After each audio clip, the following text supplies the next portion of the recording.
Sir 9 तारखेला मराठा आरक्षणाची सुनावणी होती. या सुनावणीकडे कसं पाहता आणि एससीबीसीचं जे आरक्षण आहे ते मराठा समाजाला मिळणार की नाही, संभाजी ब्रिगेडची भूमिका नेमकी काय?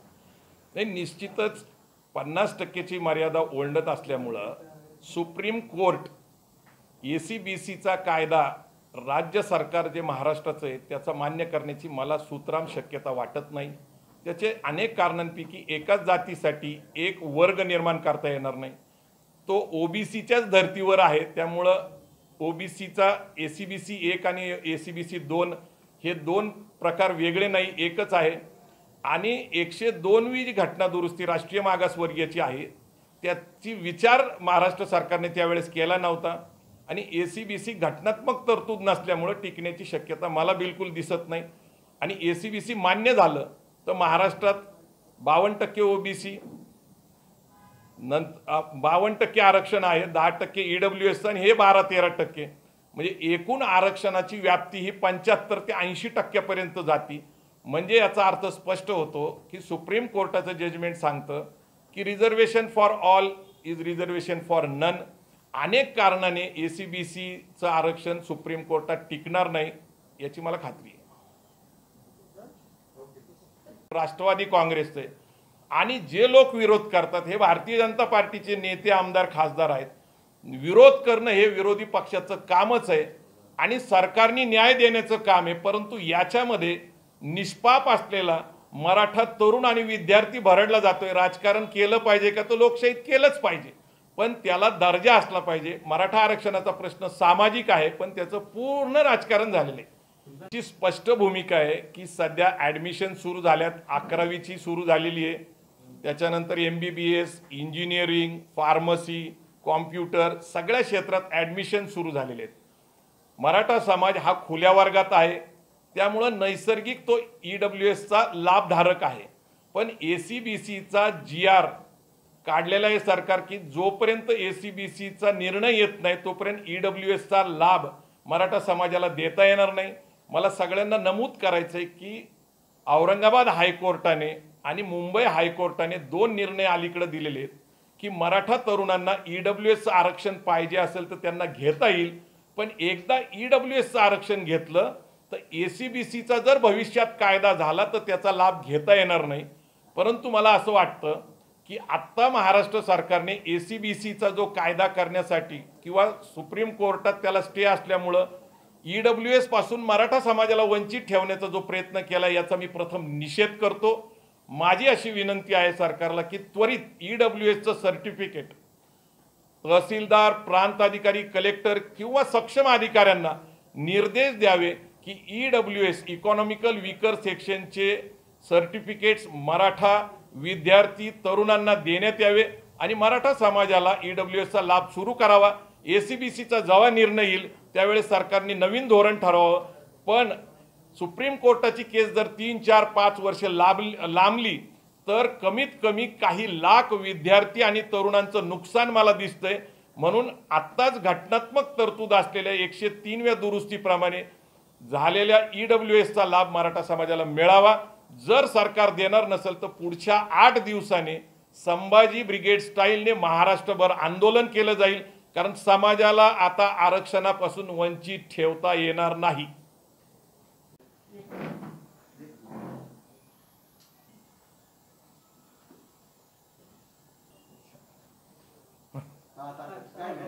नमस्कार।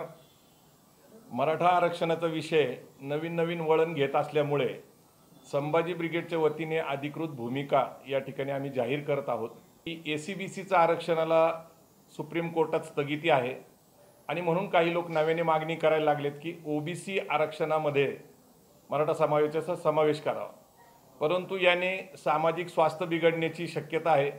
ओबीसी समाजाची आंदोलनं सुरू झालेली आहेत, परिषदा सुरू झालेल्या आहेत आणि महाराष्ट्राच्या हिताच्या दृष्टीने मला असं वाटतं की 103वी दुरुस्ती जी आहे, घटनेत 15(6) आणि 16(6) दुरुस्ती झालेली आहे आणि ईडब्ल्यूएस इकॉनॉमिकल वीकर सेक्शन आर्थिक दुर्बल घटकांसाठी आरक्षणाची तरतूद 2019 पासून झालेली आहे आणि मराठा समाज हा खुल्या वर्गात असल्यामुळं SC ST OBCचा तो आरक्षणाचा लाभार्थी नसल्यामुळं त्याचा नैसर्गिक हक्क EWS आरक्षणावर आहे आणि तसाच हायकोर्टाने निर्णय औरंगाबादच्या दिलेला आहे आणि मुंबई हायकोर्टाने सुद्धा दिलेला आहे। परंतु सध्या MBBSचं ॲडमिशन असेल, इंजिनिअरिंगचं ॲडमिशन असेल, 11वीचं ॲडमिशन असेल, सगळे ॲडमिशन सुरू झालेले आहेत।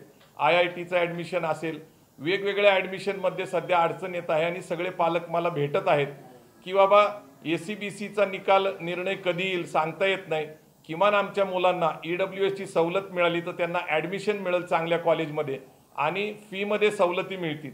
आणि म्हणून माझी सरकारला अशी विनंती आहे की त्यांनी तहसीलदार, प्रांत अधिकारी आणि कलेक्टर आणि सक्षम अधिकारी ज्यांच्याकडून EWS सर्टिफिकेट दिलं जातं त्यांना आदेश द्यावे।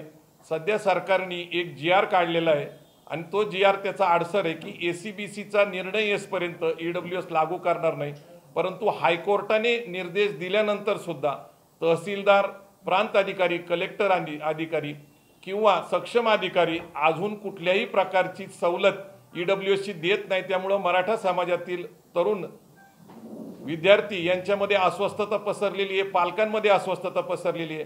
ज्याला राजकारण करायचे त्यांनी राजकारण जरूर करावं, माझा त्याला काही विरोध नाही आहे, परंतु मराठा समाजाला इतक्या 40 वर्षाच्या प्रयत्नानंतर EWS आरक्षणाचा लाभ मिळत असेल तो सरकारने द्यावा, हे माझं पहिलं विवेचन आहे। दुसरं, मराठा आरक्षणाच्या निमित्ताने सध्या शरद पवार साहेबांना टार्गेट केलं जातं सोशल मीडियामध्ये आणि आरोप केले जातात की शरद पवार साहेबांनी मराठा समाजाला आरक्षणापासून वंचित ठेवलं। ही गोष्ट अत्यंत चुकीची आणि खोटी आहे, कारण 1990ला अखिल भारतीय मराठा महासंघाचे अध्यक्ष शशिकांत पवार यांनी 2 भूमिका घेतल्या होत्या। एक भूमिका होती की मंडल आयोग रद्द करा आणि आर्थिक निकषावर आरक्षण द्या। त्यामुळे 1990ला त्यांची मागणी आर्थिक निकषावर होती, पण आर्थिक निकषाची तरतूद ही घटनेत नसल्यामुळे ते देणं शक्य नव्हतं। परंतु OBC मध्ये समावेश जरी करायचं शरद पवारांनी ठरवलं असता तर 1990ला VP सिंग सरकारने मंडल कमिशन लागू केलं, पण 27 याचिका सुप्रीम कोर्टात, महाराष्ट्रात मुख्यमंत्री होते त्यावेळेस, नंतर ते केंद्रात 91 साली संरक्षण मंत्री म्हणून गेले आणि मंडल कमिशन टक्क्याचं आरक्षण त्यांनी लागू केलं होतं, पण ते घटनेत तरतूद नव्हती आणि घटनेत तरतूद करणं शक्य नव्हतं कारण नरसिंहराव सरकार अल्पमतात होतं आणि नुकतंच OBCंना मंडल कमिशनचं आरक्षण मिळालं होतं। जर समजा ते आरक्षण लागू करायचं कायद्याने प्रयत्न केला असता तर SC ST OBCचे खासदार कदाचित आपल्याला मदत करणार नाही, कारण असं एक वातावरण होतं की जर आर्थिक निकषाचं आरक्षण दिलं तर सामाजिक मागासलेपणाचा आरक्षणाला धोका निर्माण होईल। आणि म्हणून प्रामाणिकपणे शरद पवार साहेबांनी आर्थिक निकषाच्या आरक्षणासाठी प्रयत्न केला होता। त्यानंतर महाराष्ट्रामध्ये राज्यस्तरीय आयोग आला। राज्यस्तरीय आयोग पहिला जो खत्री आयोग होता त्यांनी 6 वर्ष काम केलं, 1997 ते 2003 पर्यंत। त्या 6 वर्षामध्ये आम्ही मराठा सेवा संघ, संभाजी ब्रिगेड, जिजाऊ ब्रिगेडच्या वतीने जो युक्तिवाद केला की मराठा आणि कुणबी एकच आहे, विदर्भातले, खानदेशातले, पश्चिम महाराष्ट्रातले, कोकणातले आणि मराठवाड्यातले, तर त्या सर्व कागदपत्राच्या आधारावर, नातेसंबंधाच्या आधारावर खत्री आयोगाने एक निर्णय दिला की 83वी जात जी कुणबी आहे त्याच्यामध्ये मराठा कुणबी आणि कुणबी मराठा आणि लेवा पाटील यांचा समावेश करावा। परंतु सरसकट मराठा समाजाला OBCत घालणं, OBCंवर अन्याय होईल अशी एक ओळ त्यांनी नमूद केली आणि म्हणून मराठा समाजाच्या 1967 पूर्वी ज्यांना मराठा कुणबी या जातीचा लाभ घेता येत असेल तर त्यांनी घ्यावा।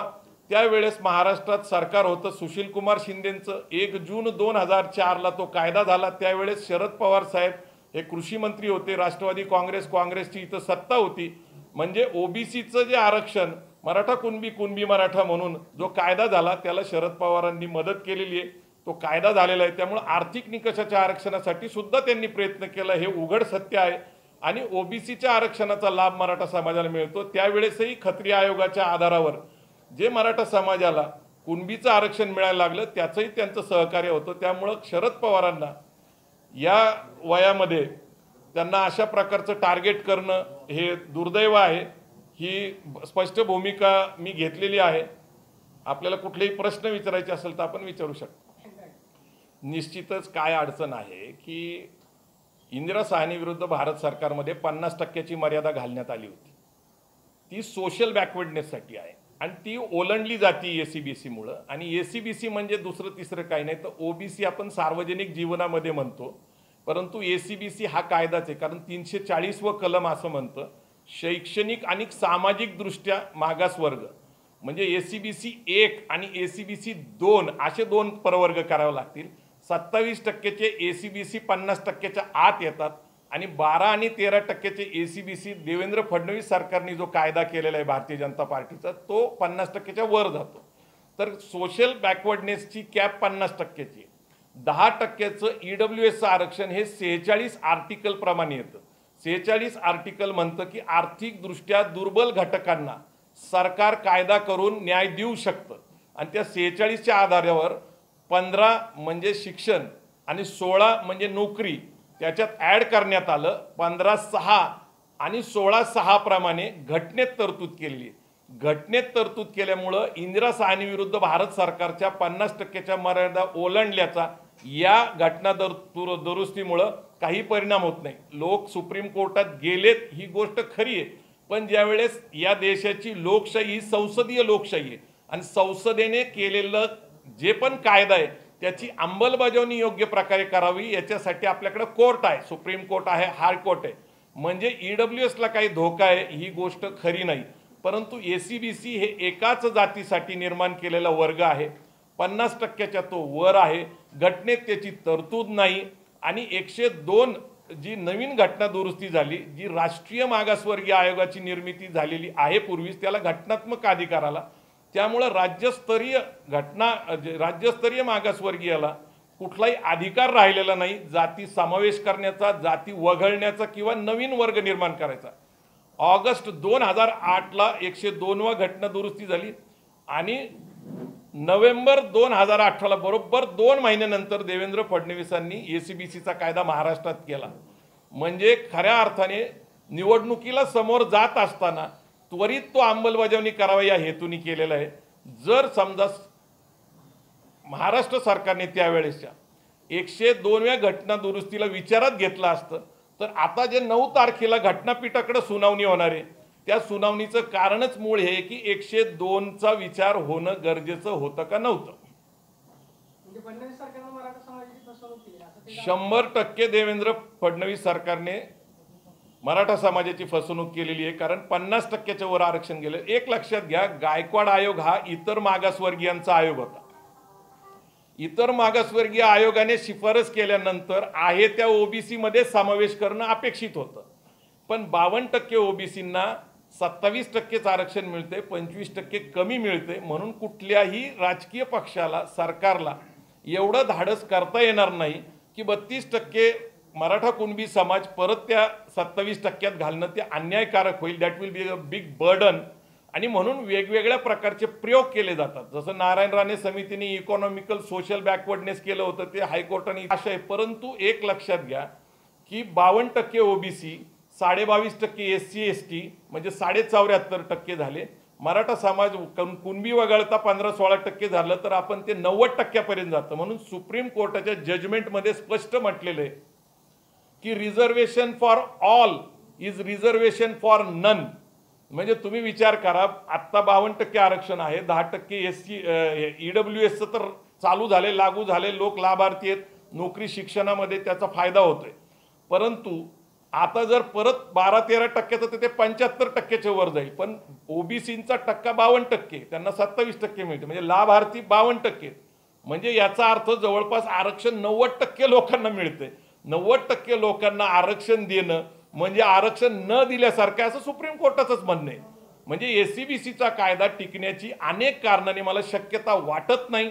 आणि देश स्तरावर ज्या ज्या क्षत्रिय शेतकरी जातींनी आंदोलनं केली, त्याच्यामध्ये जाट, मराठा, पटेल अशाच जाती आहेत अनेक राज्यांमध्ये आणि मराठा मुख्यतः. तर EWSचा लाभार्थी आता राजस्थानमध्ये आहेत, गुजरातमध्ये आहेत, हरियाणामध्ये आहेत. मराठा समाजाने सुद्धा EWSच्या आरक्षणाचा लाभ घ्यावा. आणि हा जो तिढा निर्माण झाला मराठा आरक्षणाच्या निमित्ताने आणि एक सामाजिक स्वास्थ्य बिघडण्याची शक्यता निर्माण झालेली आहे. OBC विरुद्ध मराठा संघर्ष उभा राहण्याचा प्रयत्न केलाय. काही लोक जाणीवपूर्वक, काही लोक अज्ञानाने बोलत आहेत. माझी अशी इच्छा आहे की फुले शाहू आंबेडकरांच्या महाराष्ट्रामध्ये सगळ्यांना न्याय मिळावा. OBCंना न्याय मिळतोय, आता EWS मधनं मराठा समाजाला न्याय मिळावा.